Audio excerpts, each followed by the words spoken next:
Hello, good morning to all of you. How are you? I hope that you will be happy and healthy.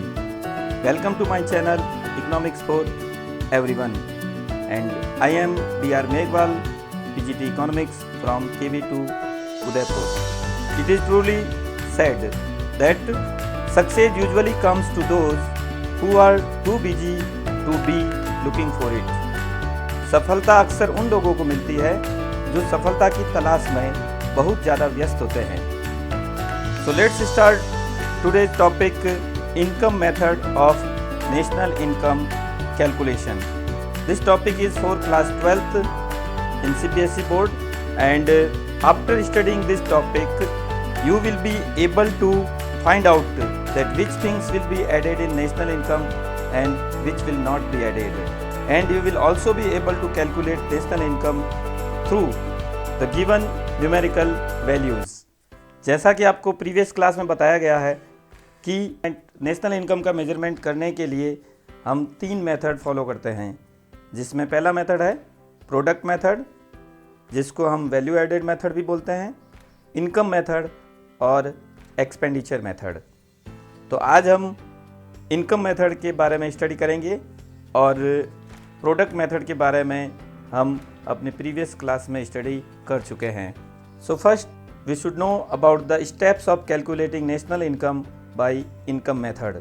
हमें देखना है कि income method को calculate करने के कौन कौन से स्टेप्स है. First step is that identification of producing enterprises. सबसे पहले हम ये पता लगाएंगे कि वो कौन कौन से एंटरप्राइजेज है जहाँ पे इनकम जनरेट होती है, कौन कौन सी प्रोड्यूसिंग यूनिट्स है जहाँ पर इनकम जनरेट होती है. तो ऐसी प्रोड्यूसिंग यूनिट्स को हम 3 पार्ट में डिवाइड करते हैं, जैसा कि हम पहले भी पढ़ चुके हैं, प्रीवियस क्लासेज में भी पढ़ चुके हैं. और प्रोडक्ट मेथड जब आपको बताया गया था तब प्रोडक्ट मेथड में भी हमने ये बताया था कि हम इकोनॉमी को 3 पार्ट्स में डिवाइड करते हैं. So these 3 parts are primary sector, which is also called agriculture sector, secondary sector, which is also called manufacturing sector, tertiary sector, which is also called service sector. In primary sector we generally include agriculture and related activities, including mining and quarrying, and in secondary sector we generally include industrial work, and in tertiary sector there are various kind of services like education, health, insurance, banking, transportation, etc. As we have studied earlier that the factors get payment from the firms, and that factor payment is again classified into 3 parts. First is compensation of employees, second operating surplus, and third mixed income of self-employed. तो इस प्रकार हमने factor payment को 3 part में divide किया है. Generally factor payment को 4 भाग में डिवाइड किया जाता है, जैसा कि आप पहले ही अपनी प्रीवियस क्लासेज में पढ़ चुके हैं. फैक्टर्स होते हैं land, labour, capital and entrepreneur. Labour के लिए एक अलग कैटेगरी बनाई है जिसको हम बोलेंगे कंपेंसेशन ऑफ एम्प्लॉयज़, और लैंड, कैपिटल और एंटरप्रेन्योर. लैंड, कैपिटल और एंटरप्रेन्योर के लिए हमने एक अलग कैटेगरी बनाई है. तो लैंड को रेंट मिलेगा, कैपिटल को इंटरेस्ट मिलेगा और एंटरप्रेन्योर को प्रॉफिट मिलेगा, और इसके साथ में हमने रॉयल्टी को भी जोड़ दिया है. तो ये चारों कंपोनेंट मिल करके ऑपरेटिंग सरप्लस बनता है.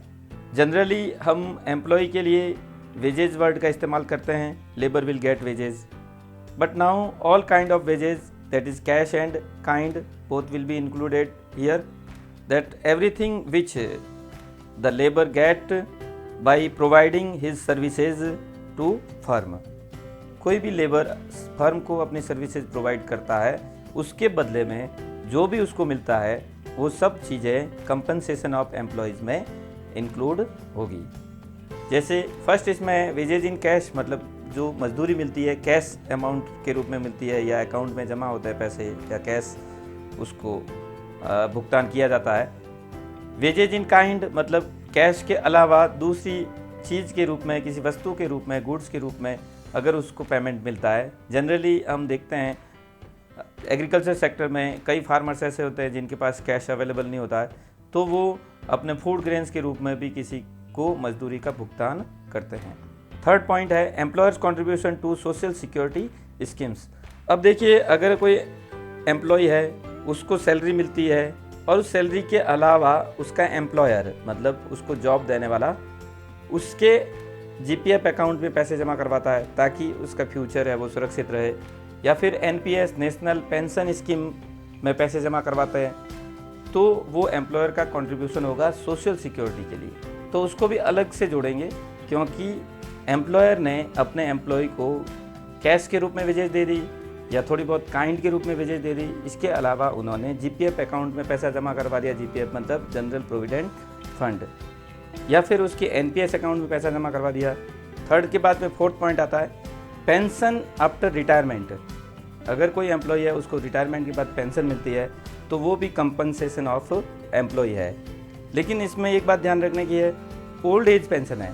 अगर ओल्ड एज पेंशन है तो वो नेशनल इनकम में इंक्लूड नहीं होगी, क्योंकि ओल्ड एज पेंशन अपने वर्क के बदले में नहीं मिल रही है, एक हेल्प के रूप में मिल रही है। तो ओल्ड एज पेंशन एक ट्रांसफ़र इनकम है, क्योंकि उसको हेल्प के रूप में मिल रही है। और पेंशन आफ्टर रिटायरमेंट एक फैक्टर पेमेंट है, क्योंकि उसने जो अपनी लाइफ में वर्क किया है, 60 ईयर्स की एज तक जितना भी काम किया है, सर्विस उसने दी है गवर्नमेंट के लिए या फिर किसी कंपनी के लिए, तो उसके बदले में उसको पेंशन मिलती है। ऑपरेटिंग सरप्लस की जब हम बात करते हैं, तो ऑपरेटिंग सरप्लस में रेंट के साथ रॉयल्टी भी जोड़ दिया है, जो लैंड को रेंट मिल जाएगा। और फिर रॉयल्टी जनरली जो कॉपीराइट्स होते हैं और कॉपीराइट्स की वजह से जो इनकम जनरेट होती है वो रॉयल्टी होती है। और कैपिटल को इंटरेस्ट मिलता है और फिर एंटरप्रेन्योर को उसका प्रॉफिट मिलता है। प्रॉफिट के जनरली हम 3 पार्ट और करते हैं, dividend, corporate tax plus corporate saving. Suppose firm को 500 रुपये का प्रॉफिट मिलता है, तो उसमें डिविडेंड के रूप में 200 रुपये उसने अपने शेयर होल्डर्स को डिस्ट्रीब्यूट कर दिए। फिर कॉर्पोरेट टैक्स, फिर इसके बाद में 100 रुपये गवर्नमेंट को कॉर्पोरेट टैक्स पे कर दिया। अब 200 प्लस 100 300 रुपये पेमेंट करने के बाद में 200 रुपये उसके पास और बचेंगे, तो वो 200 रुपये कॉर्पोरेट सेविंग हो गई। Corporate saving means undistributed profit और रिटेन्ड अर्निंग। अगर किसी जगह इनकम इस प्रकार से जनरेट हुई है कि हम उसमें से वेजेज, रेंट, रॉयल्टी, इंटरेस्ट और प्रॉफिट को अलग अलग नहीं कर सकते, तो वो मिक्स्ड इनकम होती है। तो इस टाइप से इन सब का टोटल हम जोड़ देंगे तो वो हमारे लिए एक एनडीपीएफसी मतलब कि डोमेस्टिक इनकम हमें रिसीव होगी। नेशनल इनकम को इनकम मेथड से कैलकुलेट करने का थर्ड स्टेप है calculation of domestic income, which is also called net domestic product eight factor cost. So NDPFC will be equal to COE plus OS plus MI. COE compensation of employee, OS operating surplus and MI mixed income, जिसके बारे में detail में अभी just पढ़ चुके हैं। तो इस टाइप से इन तीनों का टोटल NDPFC हमें गेन होगा। Fourth step calculation of national income. Fourth step में हम नेशनल इनकम की कैलकुलेशन करेंगे। उसके लिए टर्म यूज किया जाता है NNPFC, net national product at factor cost. NDPFC में NFIA प्लस करेंगे तो हमें NNPFC की वैल्यू प्राप्त होगी, जो कि हमारी नेशनल इनकम होगी। तो अब हम देखते हैं कि इनकम मेथड से जब हम डोमेस्टिक इनकम की कैलकुलेशन करते हैं, तो डोमेस्टिक इनकम के बाद में फिर हम नेशनल इनकम की कैलकुलेशन भी करते हैं। तो डोमेस्टिक इनकम के कौन कौन से कंपोनेंट होते हैं उनकी हम यहाँ पे स्टडी करेंगे। डिटेल्ड स्टडी यहाँ पे हम करेंगे एक फ्लो चार्ट के रूप में। इसमें पहला पॉइंट है कंपेंसेशन ऑफ एम्प्लॉई, फिर दूसरा पोर्शन होता है ऑपरेटिंग सरप्लस और तीसरा पोर्शन होता है मिक्स्ड इनकम। ये 3 पोर्शन होते हैं। NDPFC is equal to COE plus OS plus MI। Further classification of compensation of employees. Compensation of employees को फिर वापस हम आगे क्लासीफाई करते हैं। तो वेजेज, फिर वेजेज के बाद में salary. Wages and salary may be in cash and in kind. Wages और सैलरी कैश में भी हो सकती है और काइंड में भी हो सकती है। कैश में जनरली हम किसी को नोट, कॉइन्स देते हैं या फिर उसके अकाउंट में मनी डिपॉजिट कर देते हैं, तो वो कैश होता है। काइंड में जनरली अगर हमारा कोई खेत में या फिर हमारे गार्डन में कोई मजदूर काम करता है, तो फिर अगर हम उसको फूड ग्रेन्स दे देते हैं तो वो, या फिर क्लोथ्स दे देते हैं, या फिर और कोई ज़रूरत की चीज़ उसको दे देते हैं, तो वो सैलरी इन काइंड होती है, वेजेज इन काइंड होती है। इसके अलावा employers contribution towards social security scheme, social security में एम्प्लॉयर अपना कितना कंट्रीब्यूशन देता है वो भी इसमें आएगा, क्योंकि वेजेज और सैलरी के अलावा वो हमारे जीपीएफ अकाउंट में पैसे जमा करवाता है या फिर एनपीएस अकाउंट में पैसे जमा करवाता है, तो वो एम्प्लॉयर्स कंट्रीब्यूशन होता है। अब इसमें ध्यान रखने की बात है, इग्नोर एम्प्लॉयज़ कंट्रीब्यूशन में से वो 2,000 रुपये अपने जीपीएफ अकाउंट में पैसे जमा करवाता है या 10,000 में से 2,000 रुपये एनपीएस अकाउंट में जमा करवाता है, तो वो एम्प्लॉय का कंट्रीब्यूशन है। एम्प्लॉयर जो कंट्रीब्यूशन देता है वो सैलरी के अलावा देता है। एम्प्लॉयर का कंट्रीब्यूशन सैलरी के अलावा होता है, लेकिन एम्प्लॉय का कंट्रीब्यूशन सैलरी के अंदर से ही होता है। इसलिए एम्प्लॉय के कंट्रीब्यूशन को हमें सोशल सिक्योरिटी स्कीम में इग्नोर करना है। फिर हम ऑपरेटिंग सरप्लस का क्लासिफिकेशन देखते हैं।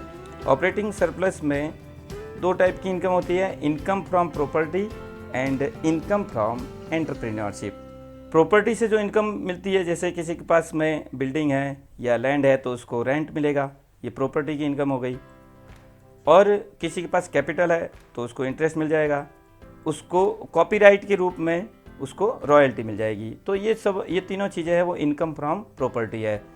इनकम फ्रॉम एंटरप्रेन्योरशिप, तो हमने ऑपरेटिंग सरप्लस के मेनली 2 पार्ट किए हैं, इनकम फ्रॉम प्रॉपर्टी और एक income from entrepreneur. Ignore interest on national debt, national debt interest को हमें इग्नोर करना है, क्योंकि ये अनप्रोडक्टिव होता है।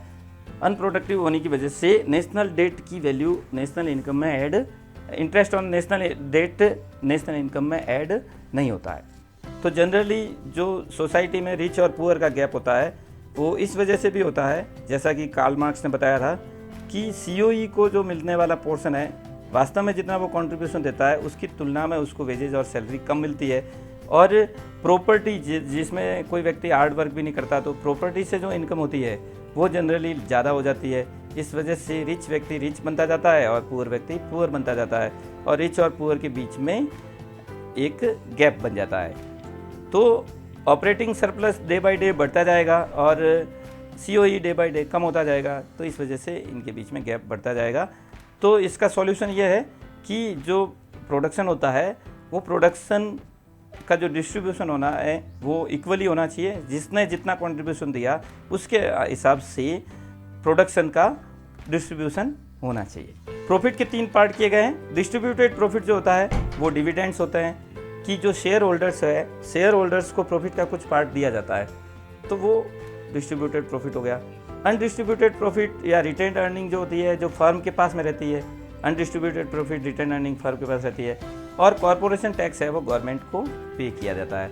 तो मान लीजिए किसी फर्म को 1,000 रुपये का प्रॉफिट होता है, तो उसमें से मान लो 500 रुपये उसने डिविडेंड के रूप में पे कर दिया, फिर 300 रुपये उसने कॉरपोरेट टैक्स पे कर दिया, फिर 200 रुपये जो उसके पास बचे हैं वो अनडिस्ट्रीब्यूटेड प्रॉफिट होगा। तो इस टाइप से पूरे इनकम मेथड की ये समरी है, जो बेसिक चीज़ है जिसके माध्यम से हम इस फ्लो चार्ट के माध्यम से हम बहुत सारे फार्मूलाज भी याद रख सकते हैं और उसके न्यूमेरिकल्स भी कर सकते हैं और पूरे इनकम मेथड को हम अच्छी तरह से समझ सकते हैं। तो अभी हम क्वेश्चन करते हैं, calculate the national income. National income को हमें कैलकुलेट करना है इस क्वेश्चन में। फर्स्ट है compensation of employees, that is 13,300।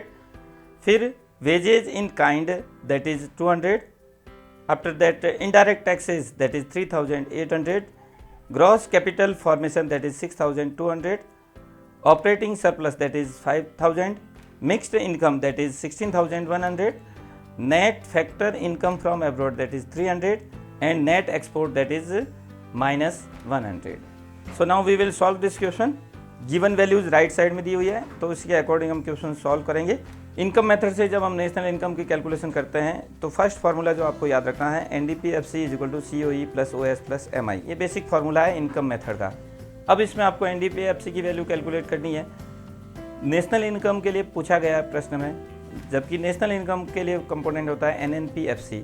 तो NNPFC यहाँ डायरेक्ट नहीं निकाला, NNPFC की वैल्यू हम NDPFC से निकालेंगे। पहले हम NDPFC निकालेंगे, तो COE इसके अंदर 13,300 है और वेजेज इन काइंड 200 पहले से COE में जुड़ा हुआ है, इसलिए वेजेज इन काइंड इसके अंदर हम ऐड नहीं करेंगे। फिर OS की वैल्यू है 5,000, ऑपरेटिंग सरप्लस है। तो ऑपरेटिंग सरप्लस भी गिवन है, डायरेक्टली गिवन है। फिर मिक्स्ड इनकम भी डायरेक्टली गिवन है, तो हम मिक्स्ड इनकम की वैल्यू भी इसमें ले लेंगे। तो सभी वैल्यू जब हम फॉर्मूले में पुट करेंगे तब इसका जो टोटल आएगा वो आएगा 34,400। ये आपका एनडीपीएफसी हो गया। अब एनडीपीएफसी से हमें एनएनपीएफसी निकालना है, तो एनएनपीएफसी के लिए फॉर्मूला होगा NNPFC is equal to NDPFC plus NFIA, जैसा कि आपको अभी पहले स्टेप्स में भी बताया था और इससे पहले वैल्यू एडेड मेथड में भी ये फार्मूला आपको बताया गया था। एनडीपीएफसी की वैल्यू जस्ट अभी हमने कैलकुलेट की है 34,400 और एनएफआईए की वैल्यू 300 इसके अंदर गिवन है। तो अभी हम इस क्वेश्चन का सॉल्यूशन करते हैं। Given values COE, wages in kind, indirect taxes, GDFCA, operating surplus, MI, NFIA, net export, everything is written here, जो कि अभी हमने क्वेश्चन में देखा था। अब सबसे पहले इनकम मेथड का जो फार्मूला होता है वो NDPFC is equal to COE plus OS plus MI होता है, जैसा कि अभी आपको बताया गया है। अब इसके अंदर हम सबकी वैल्यू पुट करेंगे। सीओई डायरेक्टली दिया है, तो सीओई डायरेक्टली 13,300 दिया है, तो वेजेज इन काइंड इसमें अलग से ऐड नहीं करेंगे। फिर इसके बाद में ओएस भी डायरेक्टली दिया हुआ है 5,000, तो इसके अंदर भी अगर हमें रेंट और प्रॉफिट यहाँ पे लिखा हुआ पास में, तो फिर हम उसको भी ऐड नहीं करेंगे क्योंकि डायरेक्ट ओएस की वैल्यू यहाँ पे दी है। एमआई की वैल्यू भी डायरेक्ट दे रखी है, तो अब तीनों की वैल्यू इसके अंदर पुट करेंगे और फिर उसका टोटल करेंगे, तो ये वैल्यू आ जाएगी 34,400। अब एनडीपीएफसी तो डोमेस्टिक इनकम होती है, अब हमें एनएनपीएफसी निकालना, मतलब नेशनल इनकम निकालना है। तो नेशनल इनकम निकालने के लिए हम ये फार्मूला लिखेंगे NNPFC is equal to NDPFC plus NFIA, जो कि आपको इनकम मेथड के 4th स्टेप में बताया गया और वैल्यू एडेड मेथड में भी बताया गया था कि डोमेस्टिक इनकम से आपको नेशनल इनकम में कन्वर्ट करना है, तो net factor income from abroad हमें प्लस करना है। तो ये वैल्यू हो जाएगी आपकी एनडीपीएफसी, तो हमने अभी जस्ट कैलकुलेट किया है 34,400 और एनएफआईए जो गिवन है 300, तो इस टाइप से इसका टोटल हो जाएगा 34,700। तो इस टाइप से कोई भी न्यूमेरिकल क्वेश्चन होता है तो आपको सॉल्व करना है। So next question which is of the CBSE sample paper, question is that from the following data calculate national income. जो डेटा दिया गया है उससे आप नेशनल इनकम की कैलकुलेशन कीजिए। तो फर्स्ट पॉइंट है इसके अंदर कंपेंसेशन ऑफ एम्प्लॉयज़, जो कि वैल्यू दे रखी है इसकी 800, rent that is 200, wages and salary that is 750, net export that is -30, net factor income from abroad that is -20, profit that is 300, interest that is 100 and depreciation that is 50. What is given in this question I have written in the right side. So now we will solve this question. First we will write the formula, that is NDPFC is equal to COE plus OS plus MI. अब फॉर्मूले के according हम इसकी value put करेंगे। COE की value directly दे रखी है, फिर OS की वैल्यू यहाँ पे डायरेक्टली दे रखी नहीं है, OS की वैल्यू यहाँ डायरेक्टली दी हुई नहीं है, तो हम OS की वैल्यू निकालेंगे। जो OS के कंपोनेंट है उसको जोड़कर हम OS की वैल्यू फाइंड आउट करेंगे। फिर MI की वैल्यू इसके अंदर बिल्कुल नहीं दी हुई है, तो MI के कोई कंपोनेंट भी नहीं होते, तो MI की वैल्यू हम डायरेक्टली यहाँ पे 0 लिखेंगे। तो सॉल्व करते हैं इसको। COE प्लस रेंट, COE की वैल्यू डायरेक्ट COE हो गया। OS के लिए हम लिखेंगे rent plus royalty plus interest plus profit, तो ये चारों मिलकर के OS हो जाएगा। अब हम वैल्यू पुट करेंगे, COE 800 plus rent 200, royalty is not given, that means 0, and interest that is 100 and profit that is 300 plus 0। जब हम इन सबको जोड़ेंगे तो हमारे लिए वैल्यू आएगी 800 प्लस 600। 800 यहाँ पे COE हो गया और 600 इसके अंदर OS हो गया और MI 0 है, तो टोटल NDPFC की वैल्यू आ गई आपके 1400। Next formula is that NNPFC is equal to NDPFC plus NFIA। NDPFC में हमें NFIA प्लस करना है, तो हमें नेशनल इनकम की वैल्यू प्राप्त होगी। NDPFC की वैल्यू अभी जस्ट हमने कैलकुलेट की है और NFIA गिवन है -20, तो हम वैल्यू पुट करेंगे इसमें। 1400 प्लस -20 इज इक्वल टू 1380। तो इस टाइप से ये हमारा सॉल्यूशन है। Next question that is for you, you have to solve this question and now you can take the screenshot of this question. So after ending the video you can do it. Next, precautions regarding income method. जब हम income method से national income की calculation करते हैं तो हमें क्या क्या प्रिकॉशंस रखने ज़रूरी है, क्या क्या सावधानी बरतनी है, कौन सी चीज़ें ऐसी है जिसको नेशनल इनकम में ऐड करना है, कौन सी चीज़ें ऐसी है जिसको नेशनल इनकम में ऐड नहीं करना है, ये सबसे मेन इंपॉर्टेंट चीज़ है।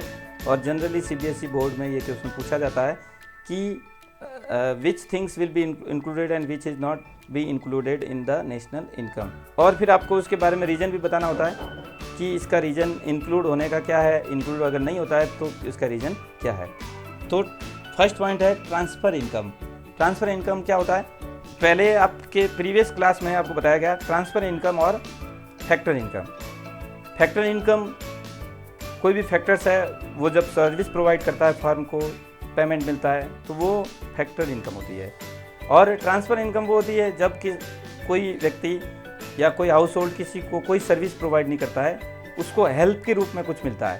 अगर उसको हेल्प के रूप में कुछ चीज़ें मिलेगी या कोई कैश मिलेगा तो वो ट्रांसफ़र इनकम होगी।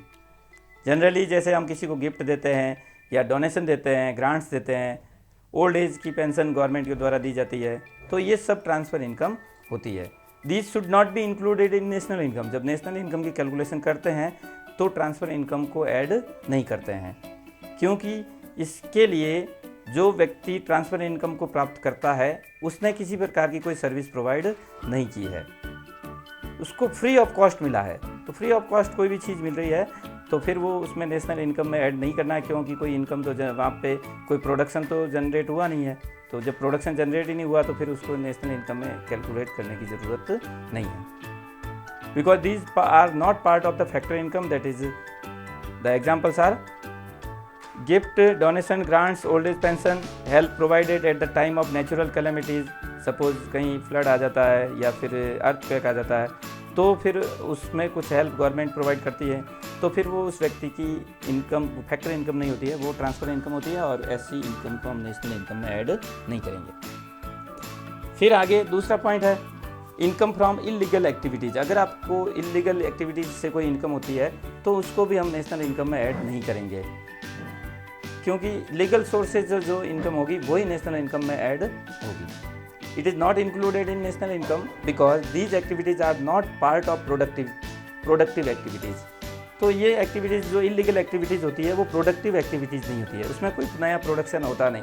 अगर मान लो कोई चोरी करता है तो चोरी एक जगह से प्रोडक्शन हुआ है, पहले वो काउंट हो चुका है, और फिर बाद में चोरी करके अपने घर पे सामान लेके आता है तो वहाँ पे कोई प्रोडक्शन तो कुछ हुआ नहीं है, तो फिर उसको नेशनल इनकम में ऐड करने की ज़रूरत नहीं है। तो इलीगल एक्टिविटीज़ के कुछ एग्जांपल्स दिए हैं, smuggling, thefting, black marketing etcetera. फिर थर्ड पॉइंट लेते हैं income from sale of second hand goods. Generally हम कभी कभार कोई चीज़ परचेज करते हैं फिर हम उसको दूसरे व्यक्ति को सेल कर देते हैं सेकेंड हैंड गुड के रूप में। तो सेकेंड हैंड गुड का सेलिंग और परचेजिंग होता है, तो उसकी इनकम जो होती है वो भी हमें नेशनल इनकम में ऐड नहीं करना है, क्योंकि जिस समय वो फ्रेश, जिस समय बिल्कुल नई वस्तु के रूप में उसको ख़रीदा गया था उस समय उसकी वैल्यू हमने नेशनल इनकम में ऐड कर दी है। जैसे मान लो मैंने इस साल एक फ्रिज ख़रीदा तो उसकी वैल्यू इस साल नेशनल इनकम में ऐड हो गई। अब 2 साल बाद में मैं वो फ्रिज किसी को दूसरे व्यक्ति को बेचूंगा तो उस समय भी अगर मैं उसको नेशनल इनकम में ऐड करूंगा तो ये डबल काउंटिंग हो जाएगी, जबकि एक ही फ्रिज है, प्रोडक्शन एक ही बार हुआ है। तो जब एक बार प्रोडक्शन हुआ है तो फाइनल गुड के रूप में जब मार्केट में उसका सेल हो गया न्यू गुड के रूप में, तब उसकी वैल्यू नेशनल इनकम में ऐड होती है। फिर बाद में वो सेकेंड हैंड गुड्स के रूप में कभी भी बेची जाती है तो उससे जो इनकम होगी वो हम नेशनल इनकम में ऐड नहीं करेंगे, because it is not part of current production. वो करंट प्रोडक्शन नहीं है, वो हमारे बीते हुए सालों का प्रोडक्शन है। नेक्स्ट पॉइंट इसके अंदर आता है commission received on sale and purchase of second hand goods. Commission received on sale and purchase of second hand goods. अगर हम सेकेंड हैंड गुड्स को सेल और परचेज करते हैं और इसके बीच में कोई हमारा इंटरमीडिएटर होता है और उसको कमीशन मिलता है, जैसे मान लो कि मैं फ्रिज बेच रहा हूँ और किसी थर्ड पर्सन को बता दिया कि तू मेरा फ्रिज बिकवा देगा तो मैं तुम्हें 500 रुपये दूंगा, तो उसने मेरा फ्रिज बिकवा दिया और उसको मैंने 500 रुपये दे दिया अलग से, तो वो इंटरमीडिएटर है बीच में, उसको जो कमीशन मिलेगा वो नेशनल इनकम में ऐड होगा। Next point windfall gains. These are not included in national income. Windfall gains भी नेशनल इनकम में ऐड नहीं होंगे because there is no corresponding increase in production. जब विंडफॉल गेन होता है तो उससे भी हमारे प्रोडक्शन में कोई इंक्रीज नहीं होता है। इस वजह से हम विंडफॉल गेन को भी ऐड नहीं करेंगे। विंडफॉल गेन मतलब जैसे कि फॉर एग्जांपल हम कह सकते हैं इनकम फ्रॉम लॉटरी। लॉटरी से अगर हमें इनकम होती है तो वो एक विंडफॉल गेन है, और लॉटरी से हमें पैसा मिल गया है, उसके रेस्पेक्टिव कोई प्रोडक्शन नहीं हुआ है, इस वजह से हम उसको नेशनल इनकम में ऐड नहीं करेंगे। 6th point, income received from sale of shares and bonds. Share और बॉन्ड को जब हम सेल करते हैं तो फिर उससे हमें कुछ इनकम रिसीव होती है।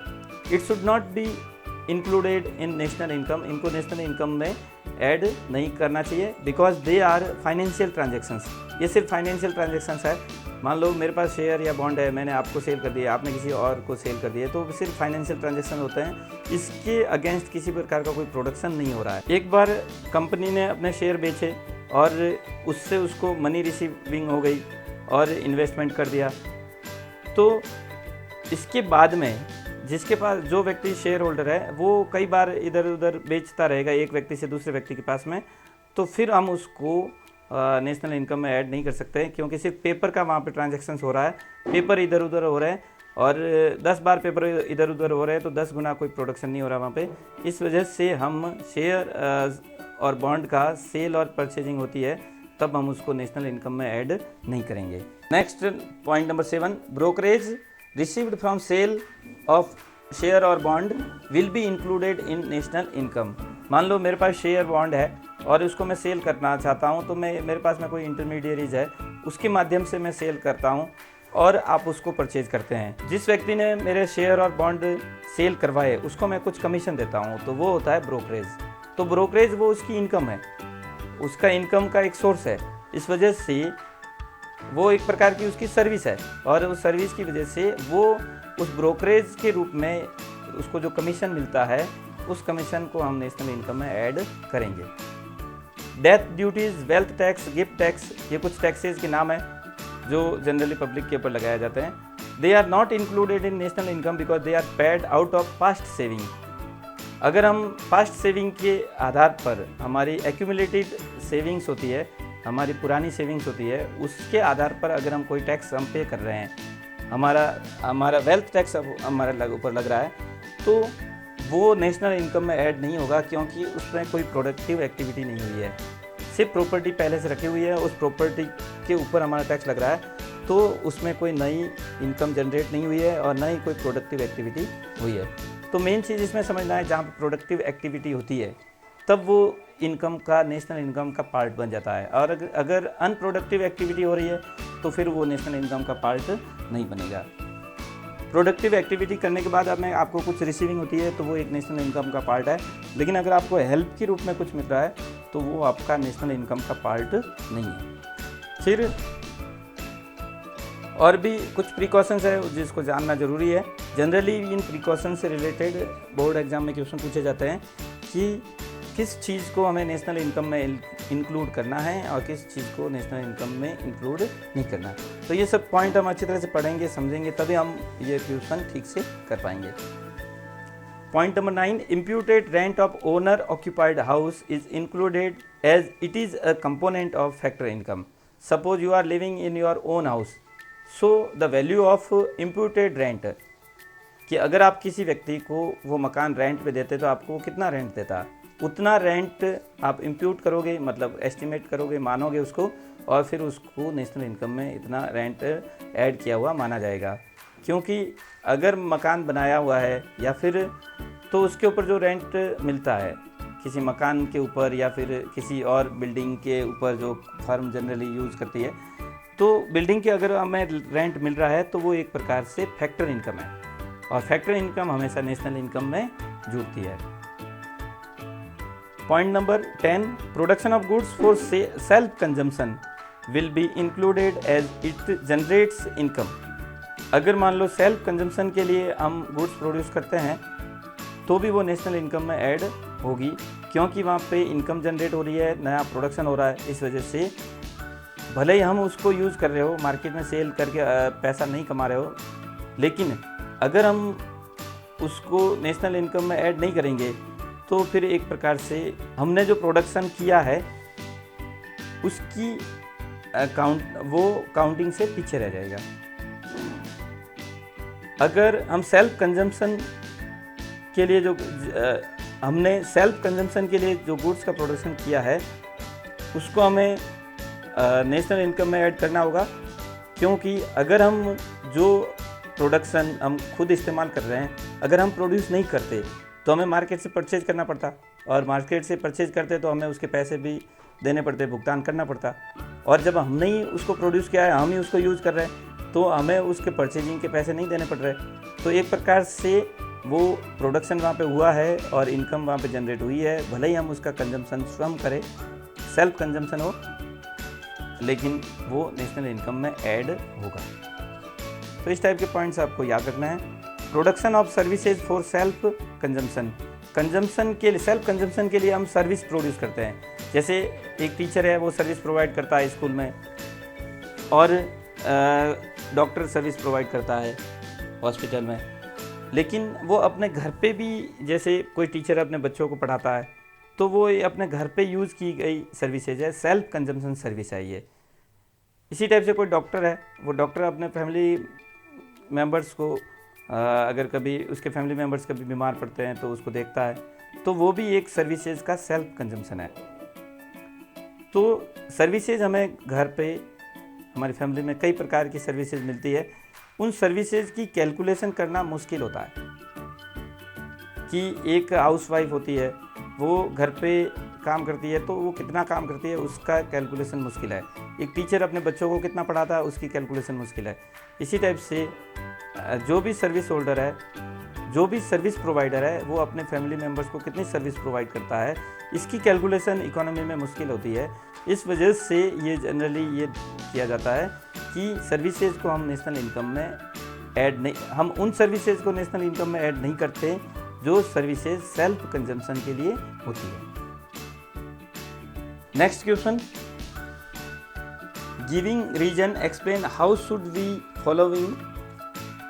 Next question, giving reasons explain how should the following be treated in estimating gross domestic product at market price. Gross domestic product at market price हमें फाइंड आउट करना है, तो इसके लिए हमें इसको किस टाइप, जो पॉइंट्स दिए हुए हैं हम उसको किस टाइप से ट्रीट करेंगे। फर्स्ट पॉइंट है fees to a mechanic paid by a firm. एक फर्म मैकेनिक को फीस पे करती है, तो हमें बताना है वो हमारी domestic product at market price के अंदर ऐड होगा या नहीं है।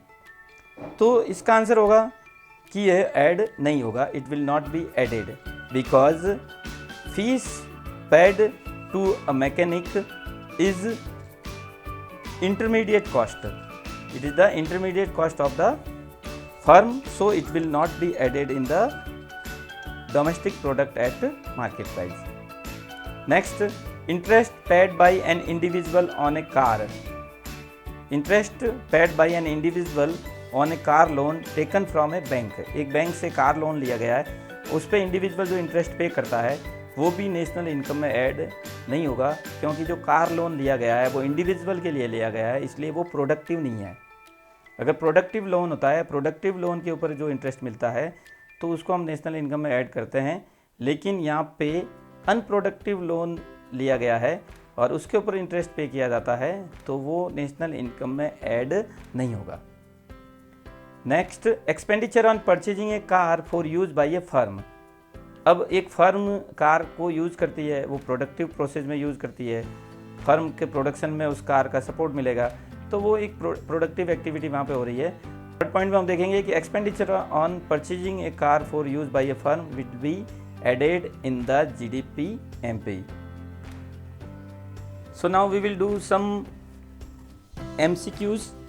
First question is that which of the following is included in compensation of employees. इनमें से कंपेंसेशन ऑफ एम्प्लॉयज़ में क्या इंक्लूड होगा। फर्स्ट पॉइंट है डियरनेस अलाउंस, दूसरा पॉइंट है tools given to employees to be used during work, तीसरा point है payment by insurance company to a injured employee, चौथा पॉइंट है contribution by employee to provident fund. तो इसमें से कंपेंसेशन का पार्ट कौन सा है वो बताना है। तो तो डियरनेस अलाउंस जो है वो कंपेंसेशन का पार्ट है, क्योंकि वो भी डियरनेस अलाउंस भी एक सैलरी का पार्ट है। जो महंगाई भत्ता कर्मचारियों को मिलता है तो वो एक सैलरी का पार्ट है, इसलिए वो कंपेंसेशन ऑफ एम्प्लॉय में जुड़ेगा। टूल्स अगर दिए जा रहे हैं तो टूल्स का तो वो इस्तेमाल करेगा नहीं, टूल्स तो वो फर्म में वहीं करेगा, उसको खुद तो कुछ मिलेगा नहीं, तो टूल्स हम ऐड नहीं कर सकते।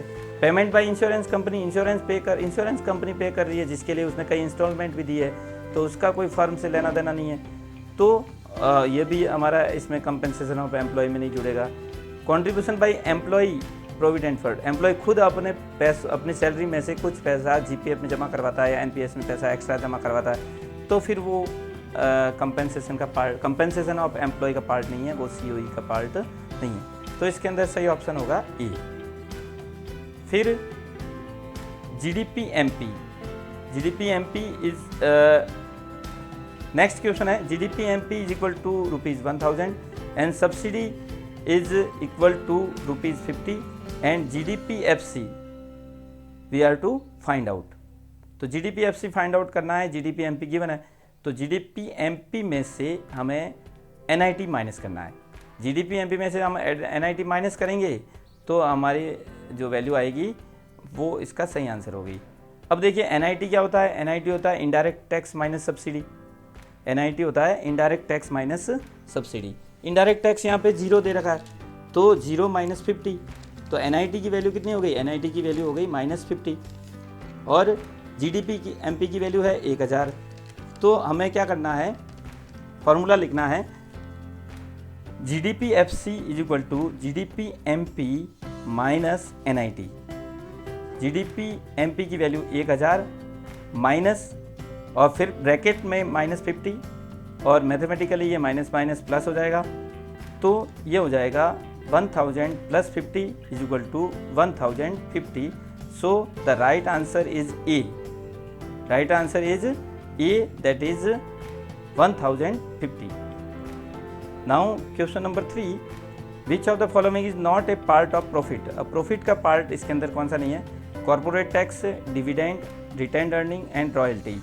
तो प्रॉफिट के 3 पार्ट मैंने आपको बताए, कॉर्पोरेट टैक्स होता है वो भी प्रॉफिट का पार्ट होता है, डिविडेंड जो होते हैं वो भी प्रॉफिट के पार्ट होते हैं, और रिटेन्ड अर्निंग होती है वो भी प्रॉफिट का पार्ट होती है, और रॉयल्टी जो होती है वो रॉयल्टी प्रॉफिट का पार्ट नहीं होती, इसलिए रॉयल्टी इसके अंदर सही आंसर होगा।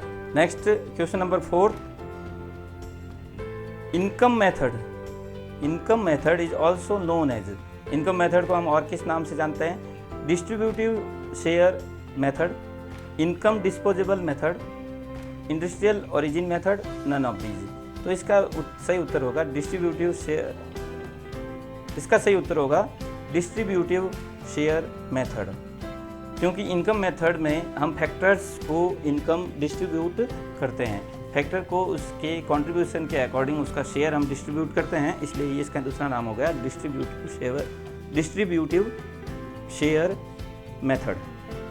अब 5th क्वेश्चन देखते हैं, विच of the following is a synonym of undistributed profits.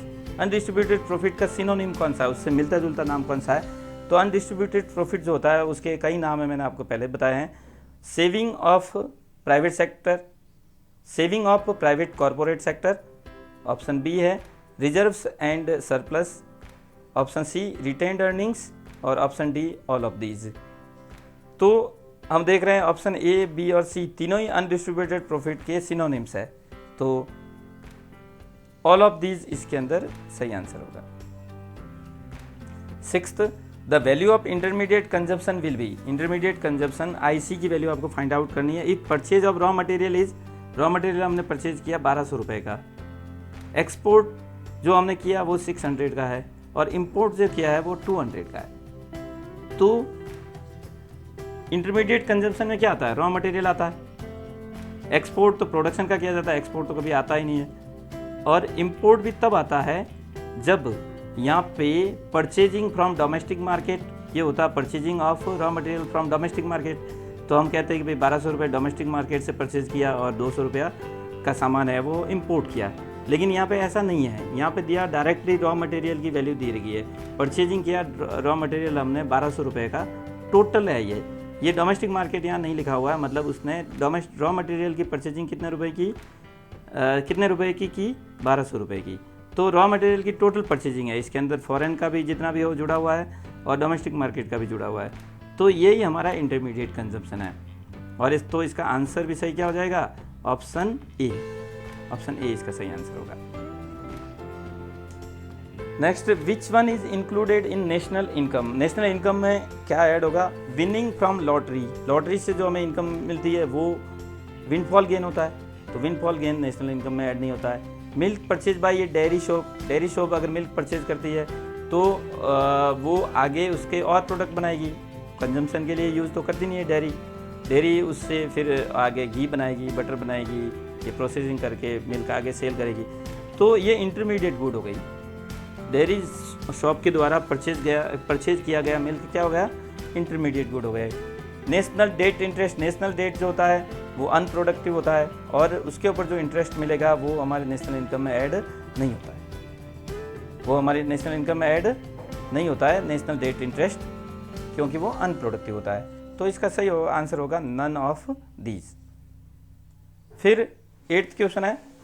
8th question, gross investment is also known as gross domestic capital formation, gross capital formation, gross fixed capital formation, gross domestic fixed capital formation. तो इसके अंदर जो investment को generally हम capital formation बोलते हैं, तो और डोमेस्टिक कैपिटल फॉर्मेशन भी बोल सकते हैं। तो इसके अंदर 1 और 2 पॉइंट दोनों ही सही है जो कि ऑप्शन ए में दिए हुए हैं। 1 और 2 पॉइंट दोनों ही सही है जो कि ऑप्शन ए में दिए हुए हैं। तो इसका राइट आंसर होगा A. 9th question, which of the following method can be use to calculate national income? National income calculate करने के लिए हम कौन सा मेथड यूज कर सकते हैं? तो ऑप्शन ए है इनकम मेथड, ऑप्शन बी है एक्सपेंडिचर मेथड, ऑप्शन सी है वैल्यू एडेड मेथड और ऑप्शन डी है ऑल ऑफ दीज। तो तीनों ही मेथड से हम नेशनल इनकम कैलकुलेट करते हैं। 2 मेथड के बारे में हम पढ़ चुके हैं, तीसरा मेथड हम नेक्स्ट क्लास में पढ़ेंगे। तो इसका आंसर जो होगा वो ऑल ऑफ दीज होगा। Thank you very much, my dear students. I hope that you find this lesson interested and you have learned many things, and I hope that you will be able to do the numericals also. Thank you very much once again.